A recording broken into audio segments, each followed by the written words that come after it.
दहेज, समाज क्या कहेगा। हमें तो आपकी बच्ची पसंद आ गई है। हमारे लड़के की कद काठी के हिसाब से देखे तो दोनों की जोड़ी बहुत अच्छी लगेगी। जैसा आप सही समझे। बेटा योगेश, तुम दोनों को अगर टाइम चाहिए तो आपस में अकेले में कुछ बात कर सकते हो। हम बाहर चले जाते हैं। जी पिताजी, जैसा आप कहें। योगेश और सविता को अकेले वक्त देकर सब वहां से चले जाते हैं। चाय कैसी लगी? चाय भी अच्छी लगी और आप भी। सच में? हाँ, मैंने तो फोटो देख के ही हाँ बोल दिया था। मुझे भी आप अच्छे लगे। आपको कुछ पूछना हो तो पूछ लीजिए, जैसे खाना बनाना आता है या नहीं, घर के क्या क्या काम कर लेती हूँ, वगैरह वगैरह। वो तो मेरी माँ आपकी माता जी से पूछ ही लेंगी। वो मेरा डिपार्टमेंट नहीं है। इधर योगेश और सविता जिंदगी भर का साथ जोड़ने की बात कर रहे थे। उधर सविता के पापा योगेश के पिताजी के सामने हाथ जोड़ के खड़े थे। देखिए, हमारा बेटा पढ़ा लिखा है, अच्छी नौकरी करता है। उसमें जितना पैसा लगा है कम से कम उतना तो मिलना चाहिए ना। 10 लाख से कम में तो नहीं हो पाएगा। बेटी हमारी बहुत होनहार है और 7 लाख भी तो कम नहीं होते हैं ना जी। अगर आप हमारी बेटी को शादी के बाद काम करने देंगे तो 3 लाख तो 6 महीने में ही कमा लेगी। हमारे घर में ये सब नहीं होता। औरतें घर संभालती हैं और आदमी बाहर के काम। जरा मेरी बात तो समझिए।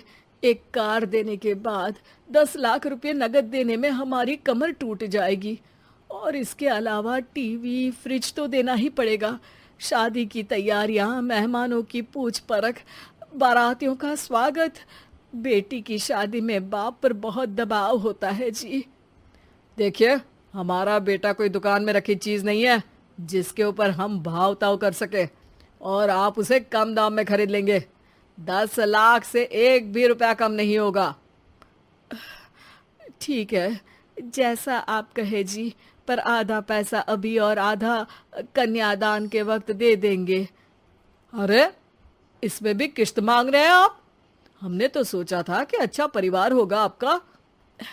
अच्छा ही परिवार है देवनाथ जी, पर पैसों की थोड़ी तंगी है ना, वरना सब ठीक ही है हमारे परिवार में जी।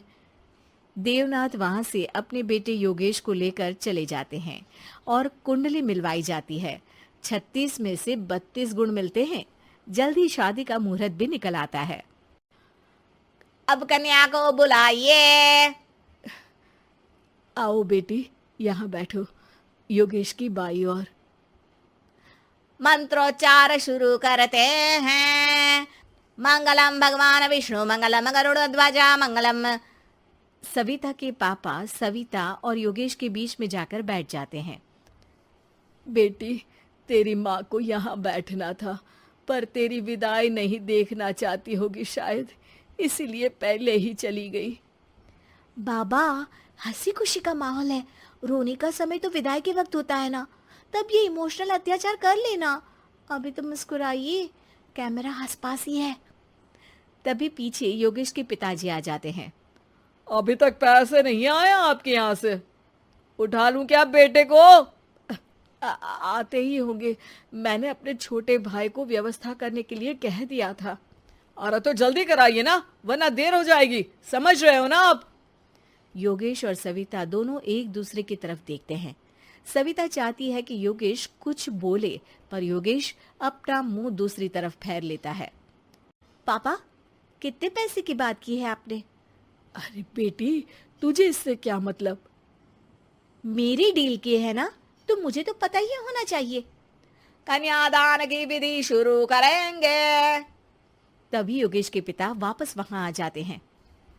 पैसे देते हैं या बेटे को उठवा लूं? मैं आपके हाथ जोड़ता हूँ जी, थोड़ा सा इंतजार कर लीजिए। देवनाथ वहां से चले जाते हैं। तुम अपने पिताजी से कुछ कहते क्यों नहीं? उनके सामने कोई आवाज नहीं उठाता। ऐसा नहीं है, कोई तो उठाएगा ही। तभी वहां सविता के चाचा एक बैग लेकर आते हैं और सविता के पापा को देते हुए कहते हैं, 9 लाख ही हुए। आत्माराम इशारा करके योगेश के पिता को वहां बुलाते हैं। क्या? सिर्फ 9 लाख? बाकी 1 लाख कहाँ है? नहीं हो पाए जी, शादी के बाद कर देंगे। अरे आप बात से पलट रहे हैं। जल्दी से अभी के अभी पूरे पैसे लाइए, वरना बेटे को उठाऊं क्या? देखिए मैं आपके पाँव पड़ता हूँ। रुक जाइए पापा, रिश्ते हाथ पकड़कर जोड़े जाते हैं, पांव पकड़कर नहीं। बेटी तू चुप रह। नहीं, ये कब से बस कह ही रहे हैं कि उठवा लूं, पर कोई उठ ही नहीं रहा। लो, मैं ही उठ जाती हूँ। बेटा, अपशगुन हुआ। दहेज लेना सबसे बड़ा अपशगुन है, पाप है, पाखंड है। और योगेश, तुम्हें मैं पसंद हूँ तो कुछ बोलते क्यों नहीं? और तुम्हारे पिताजी, अरे देवनाथ जी, आपके नाम में ही बस देव है, काम तो आपके असुरों जैसे हैं। पर गलती आपकी नहीं, गलती मेरे पिताजी की है, जो आप जैसे लोगों को घर की दहलीज भी चढ़ने देते हैं। लेकिन एक बात साफ है, मैं आपके घर की दहलीज कभी नहीं चढ़ूंगी। अरे बेटा, समाज क्या कहेगा?